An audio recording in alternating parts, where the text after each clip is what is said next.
देखिए, कौन कांग्रेस या कोई दल क्या कह रहा है, इंडिया गठबंधन, हम ही कंफ्यूज हो गए होंगे। इसका मतलब अगर हम उन मीटिंगों में बैठे हैं तो हम ही कंफ्यूज रहे होंगे।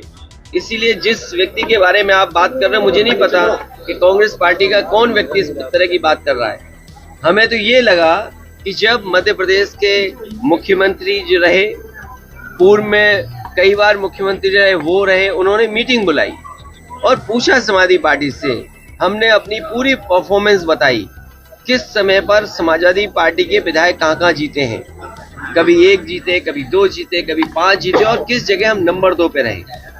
पूरी चर्चा हुई और रात भर 1 बजे तक समाजवादी पार्टी के नेताओं को जगाया उन्होंने और बातचीत की, पूरे आंकड़े देखे और आश्वासन दिया कि हम 6 सीटों पर विचार करेंगे।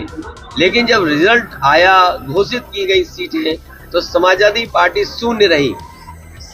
अगर ये मुझे पहले दिन पता होता कि विधानसभा स्तर पर कोई गठबंधन नहीं है इंडिया का, तो हम उसमें कभी मिलने नहीं जाती हमारी पार्टी के लोग, न अपनी हम सूची देते कांग्रेस के लोगों को, न कांग्रेस के लोगों का फोन उठाते।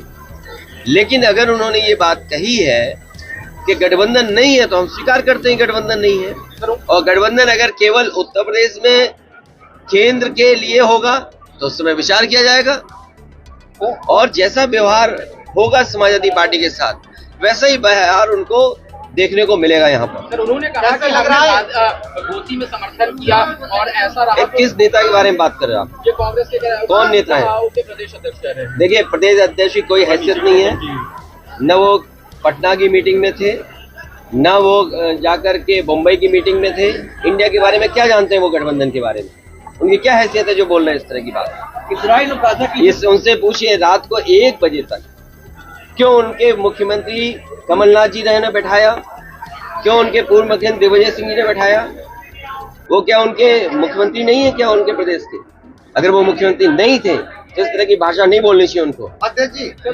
और इसका मतलब ये हुआ कि आप दूसरे दलों को बेवकूफ बना रहे हैं आप बैठा करके। ये बीजेपी से मिले हुए लोग हैं, ये कांग्रेस के लोग बीजेपी से मिले हुए लोग हैं। तो आगे के अभी क्या? ये जो बीजेपी से मिले हुए लोग, देखिए, अगर मुझे पता होता कि गठबंधन प्रदेश स्तर पे नहीं है तो मैं समाजवादी पार्टी के नेताओं को दिग्विजय सिंह जी के पास नहीं भेजता।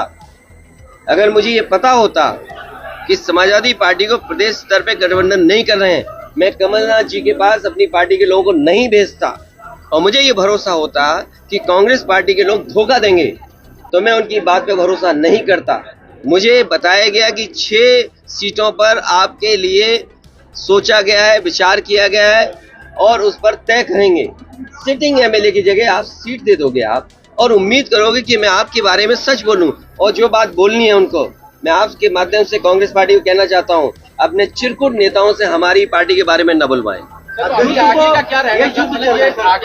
अब आगे का देखा जाएगा, क्योंकि हमें अगर ये जानकारी मिल रही है कि गठबंधन केवल दिल्ली के स्तर पे, तो ठीक है, दिल्ली के स्तर पे जब बात होगी तो की जाएगी। एमपी सीटों पे अगर बात की जाएगी तब देखा जाएगा।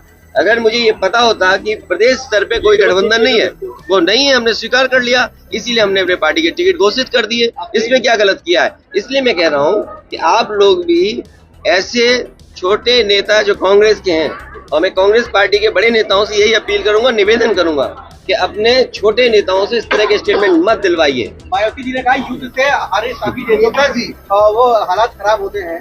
नहीं, वॉर के पक्ष में कोई नहीं है, और प्रदेश में बड़े सवाल है धान खरीद का। अरे सीतापुर आते हैं तो सीतापुर में हमें सांड पहले दिखाई देते हैं, ये डिवाइडर पे इतना सांड दिखाई दे रहा है जिसकी आप कल्पना नहीं कर सकते।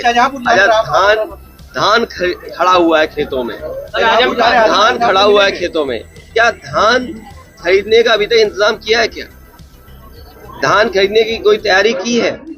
आप बताइए, सीतापुर में अगर एक भी धान केंद्र किसानों को खरीद रहा हो धान, तो बताएं हमें आप। शाहजहांपुर जा रहे हैं, आगे रामपुर में आजम खान साहब को मिलने जाएंगे। वो हम पर छोड़िए, हमारी पार्टी पर छोड़िए। अब ये बातें क्यों पूछते, कौन किससे उनसे हमारा संपर्क है, लगातार बातचीत हुई है। वो हमारी पार्टी और हमारा परिवार है, हमें फैसला लेने दो क्या करना। इसमें राजनीति मत ढूंढिए, इसमें भी बीजेपी के आप एजेंट मत बनिए। 16 तारीख को नेताजी रक्षा मंत्री रहे हैं, को पीटा गया, उसके बारे में आप क्या कह रहे हैं? हमें दुख है कि बीजेपी के लोग सबको पीट रहे हैं। सर बहुत बुरी तरीके से मैं दुख है इस बात का कि बीजेपी अगर पत्रकार सही लिखते हैं, तो पत्रकारों के खिलाफ भी जांच हो जाएगी, कार्रवाई हो जाएगी। और आप में से बहुत सारे ऐसे साथी हैं जो इस चीज को फेस कर चुके हैं। शुरुआत हो रही है, सच्चाई दिखाना चाहते हैं, उन्हें पुलिस कहती है क्या? हाँ, यही मैं कह रहा हूँ कि अब तो यूट्यूब पे भी पाबंदी लगा देंगे, इसलिए यूट्यूबर्स भी बड़े सावधान रहना।